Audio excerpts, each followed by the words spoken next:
like you to welcome our first speaker as we talk about workforce in the economy. Please welcome Anneliese Vance-Sherman.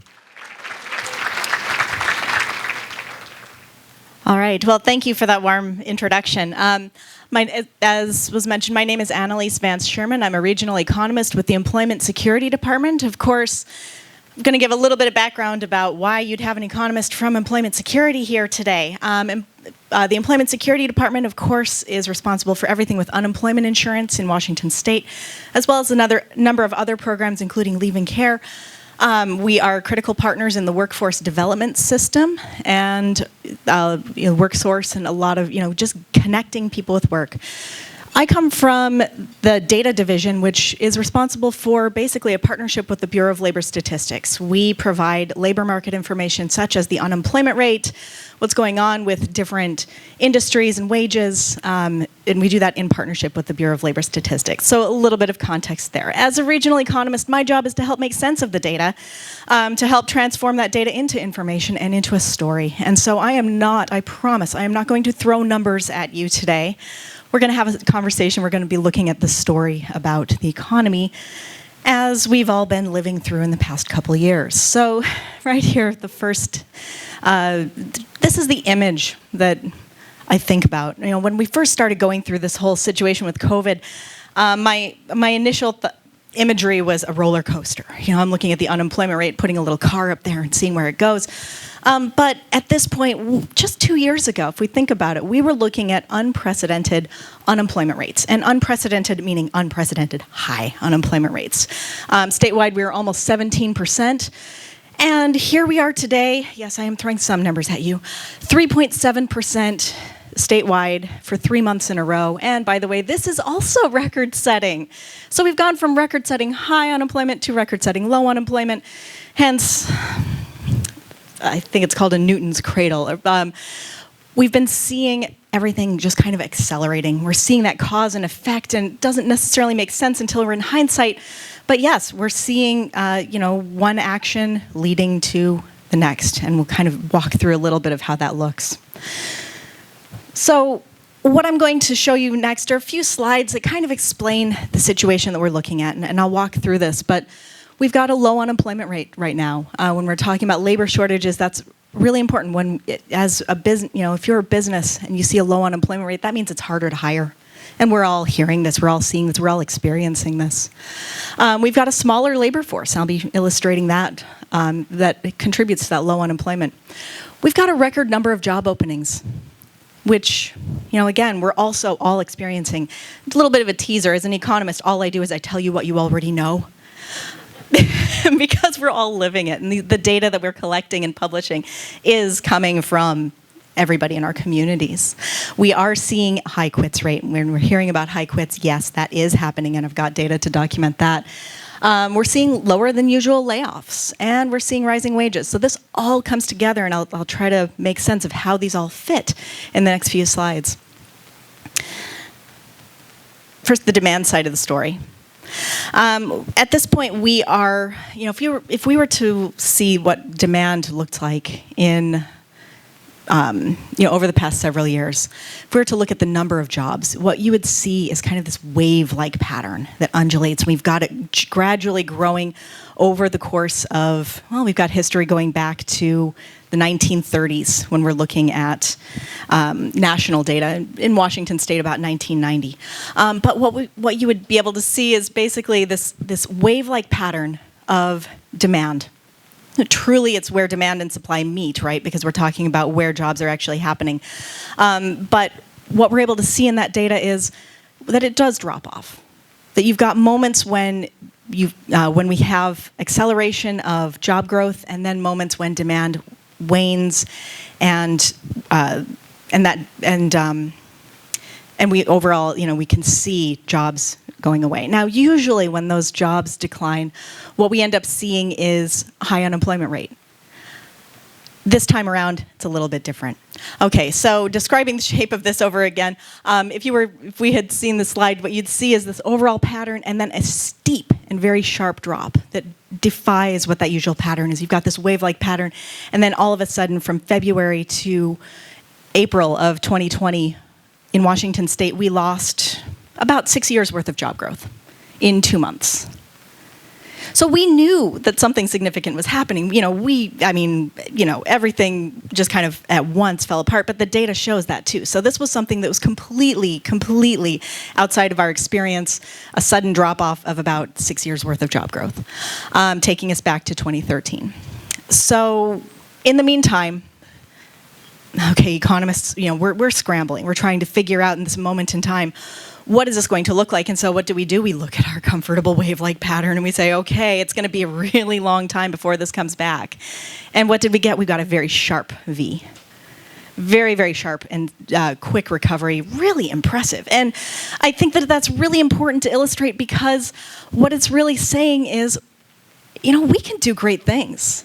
We were able to leverage technology, figure things out, and this is really a testament to what the business community was able to do during this time period. We did recover the number of jobs lost. If you can consider where we were 2.5 years ago as recovery, we did it. We did it a few months ago. June, we reached that same level, which granted is 2.5 years behind where we would have been, but really impressive job growth. This is something that a lot of us would not have expected. Now we go to the supply side and we get a little bit of a different story.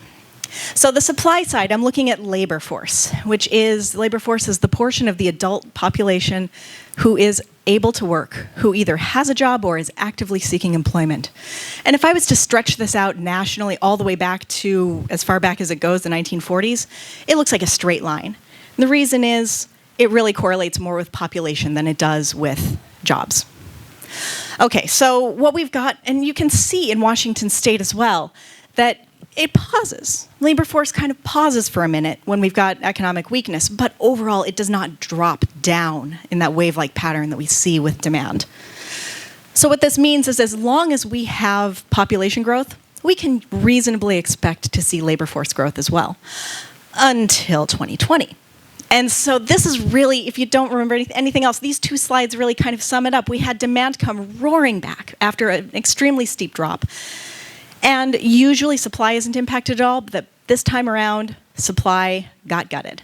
People had to step out of the labor force for a number of different reasons, ranging from COVID to childcare concerns to you name it. We had a number of different circumstances that kept people out of the labor force.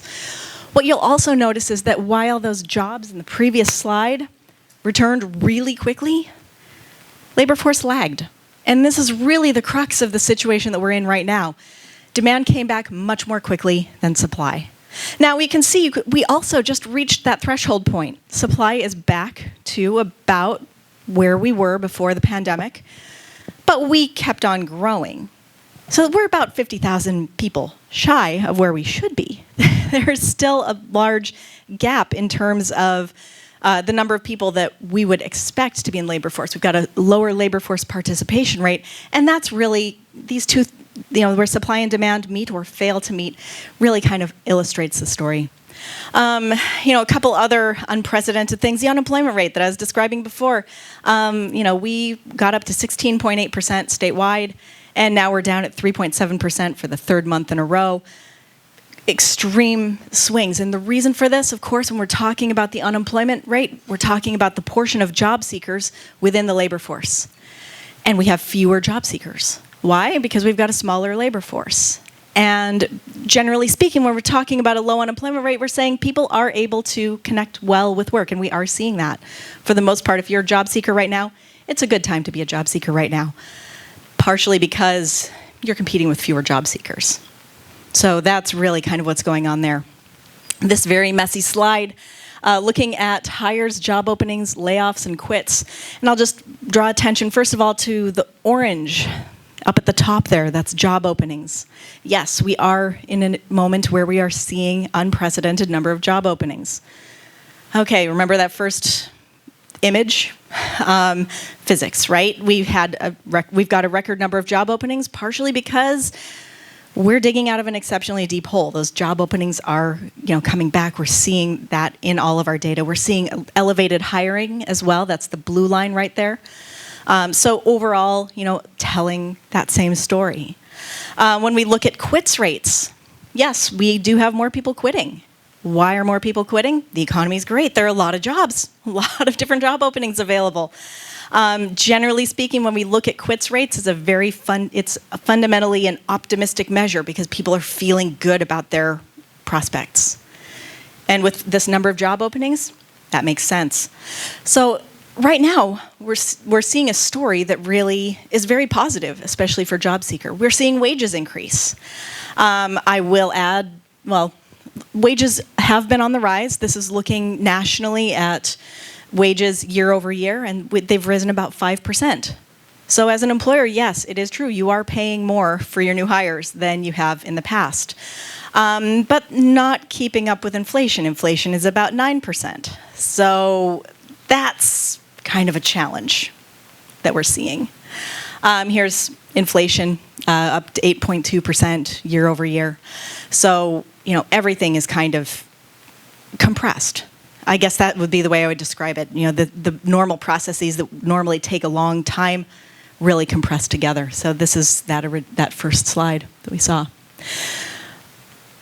I think it's a good reminder that, in Washington State, we've got 39 different economies. Yes, we've got 3.7%. In Kitsap County, we are at 4.2% unemployment in August. September numbers are coming next week. But where you are really makes a big difference. And when we look at this map, I think one thing that I frequently see is that you can see I-5 on the map. Can you see that? You can actually see I-5 on the map. And when we're talking about the unemployment rate, we're not really talking about jobs. We're talking about how well people are able to connect with jobs. And of course, transportation networks, information networks, social networks all play into that.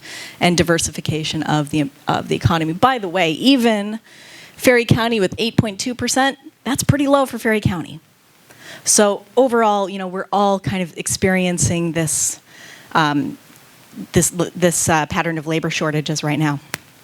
I promise I will not go through each and every squiggle on this graph, but this is looking at the question of how well are different industries managing with this whole crazy situation.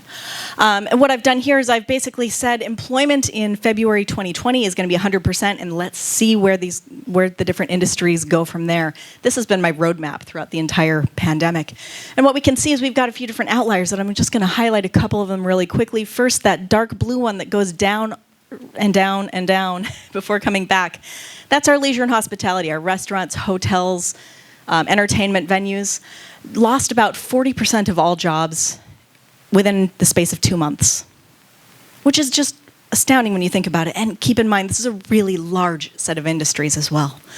At this point, we have seen some impressive recoveries from this sector, but they're still down about 10% compared to where they were 2.5 years ago. So recovery is happening, but it's lagging behind, and it makes sense when you see how steep those losses were. Other services, that dark green line, another set of industries. This is our hairstylists and our membership organizations. All of these have in common that there are a lot of face-to-face types of jobs that are also struggling to come back. At the other end, we've got some other outliers. The dark blue line that kind of takes a dip and then keeps on going, that's our information sector in Washington State. This is going to include software development. It's going to include audiobooks. This is going to be, this is a sector that hit a little bit of a pause early on in the pandemic and then just kept on going. Why did they keep on going? Well, partially because they could leverage technology, send workers home, and not have to worry about losing that workforce. Another thing they had going for them, I don't know about you, this is one of my first presentations to a room full of people instead of squares.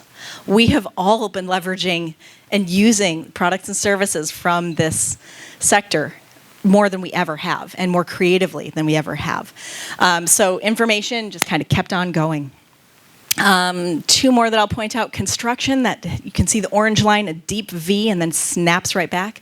Really strong real estate market was able to help the construction sector recover very quickly.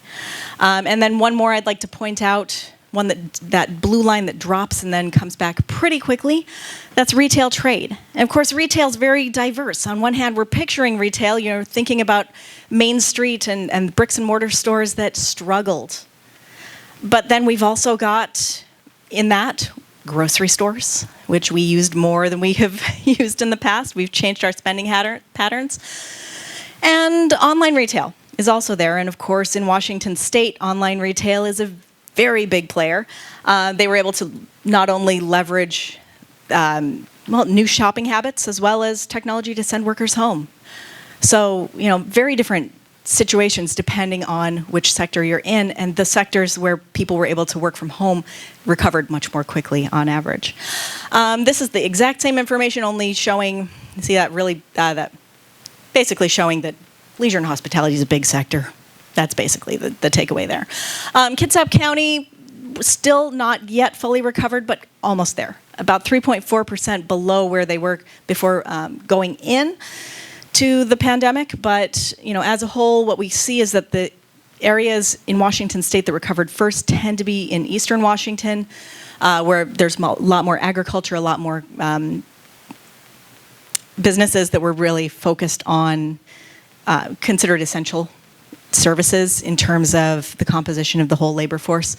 But as a whole, Washington State barely recovered. Most areas are really close to recovery or have just passed that threshold recently. Looking at inflation, again, this is where I'm going to bring back that image again, that Newton's cradle. Savings rate increased substantially. We panicked. We all knew we were going into something, and we hung on to our money for a little while. We also didn't have anywhere to spend it because we couldn't travel or anything. So savings rate was higher than we've ever seen, as long as we've been keeping track of this data. And now it's back to normal levels. Our habits, and fundamentally when we're talking about economics, we're talking about our habits. Spending patterns changed. We could not go on our vacations. We were not eating out. We were much more likely to be buying lots of stuff with the money we were saving by not commuting. Our spending habits changed. We ended up spending a lot of money, and this is part of what I'm not going to talk about the supply chain because that's not my wheelhouse, but part of it was that we were buying a lot more stuff during a time when the supply chains were choked up, so that caused some challenges. But as a whole, we're seeing these different patterns play out over time. GDP, yes, a couple months ago we heard GDP was down 2 consecutive quarters. Does this mean we're in a recession? Well, I'm seeing a tight labor market. That says we're not. But again, look at those physics. Yes, we had this unusually steep drop, and then we had this unusually steep recovery. In a way, it's kind of, yes, we did see 2 consecutive quarters where it dropped, but following some impressive growth. So how much of this is an artifact of what we saw during the pandemic? This is all new territory for us. Looking at inflation, yes, we are, all of these things come together, and in a way it makes sense that we'd be seeing inflation. We had a lot of different programs pushing money into the economy to help people that were suffering. We saw our spending increase as a whole. Yes, we have seen inflation, and it's been impressive. When we look at that long-range view, it is nothing compared to what we saw in the 70s and 80s, but it's been a steep increase, and that's something that we need to be watching. Looking at which sectors have been particularly impacted, if anybody's filled up their gas tank anytime in the last 6 months, you know that energy prices are the ones that have gone up the most quickly. But so energy, as of the most recent report, was up nearly 20% when we look at compared to 1 year ago. Food also up a little over 10%, and I was just having a conversation a little earlier today about, you buy your groceries and the bill is a lot higher than you expect, but when you go through and try to figure out where the mistake was made, where you accidentally bought the more expensive item, no, everything has been increasing, and the BLS, Bureau of Labor Statistics, does make it possible for you to parse out and really identify which are the items that are more expensive, and a lot of it's meat and milk products, meat and dairy. Surprisingly, tomatoes are actually going down in price. I don't know why. But as a whole, yes, we're seeing inflation across the board, especially in energy. here's where I throw a lot of things that I'm just thinking about as I put this together. Where do we go from here?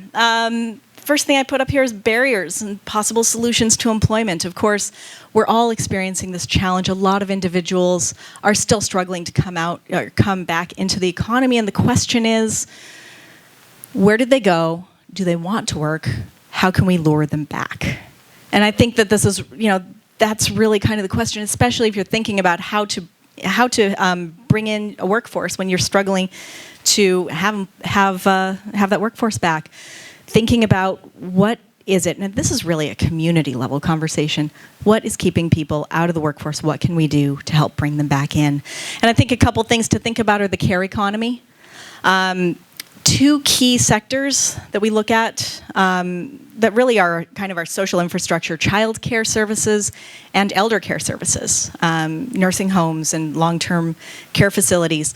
Employment's still down about 10% compared to going into the pandemic in 2020.